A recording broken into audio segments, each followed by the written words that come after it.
Hi friends, ఈరోజు మనం fish fry చేస్తున్నాము. దానికి వచ్చేసి మనం కార్న్ఫ్లవర్ వచ్చేసి 1.5 స్పూన్ తీసుకోవాలి. 2 స్పూన్స్ కారం వేయాలి. చూడండి ఇలా వేసుకొని సాల్ట్ వచ్చేసి 1 స్పూన్ వేయాలి.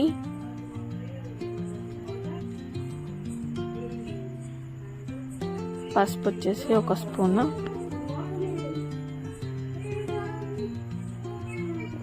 మసాలా మనం ఇంట్లో ప్రిపేర్ చేసుకొని వేసుకోవాలి. అల్లం పేస్ట్ 1 స్పూన్, నిమ్మకాయ వచ్చేసి 1 పిండాలి.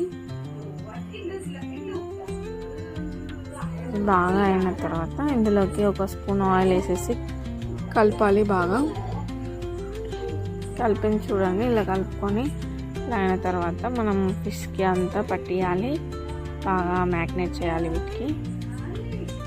చూడండి ఇలా చేసేసిన తర్వాత మనం దీన్ని ఫ్రిడ్జ్లో ఒక 1/2 అవర్ పెట్టుకోవాలి.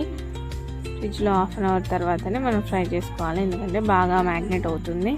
ఫిష్ అనేది బాగా కారం అన్నీ పడతాయి. ఇలా ఉంది చూడండి. ఇవన్నీ తీసుకెళ్ళి మనం డీప్ ఫ్రిడ్జ్లో ఒక 1/2 అవర్ పెడితే సరిపోతుంది. తర్వాత వచ్చేసి మనము ఒక 1/2 అవర్ తర్వాత ఆయిల్ పెట్టేసుకొని ఫిషెస్ని మనం తీసేసుకొని ఆయిల్ హీట్ అయ్యేలోపు తీసేసి మనము చూడండి ఇలా ఉంది. ఫ్రిడ్జ్లో పెట్టిన తర్వాత ఆయిల్ హీట్ అయిన తర్వాత ఇది వేసుకొని ఫ్రై చేసుకోవాలి. మీరు మామూలుగా పెంక మీద చేసుకుంటా అంటే సరిగ్గా రావు. డీప్ ఫ్రై చేస్తేనే బాగుంటుంది.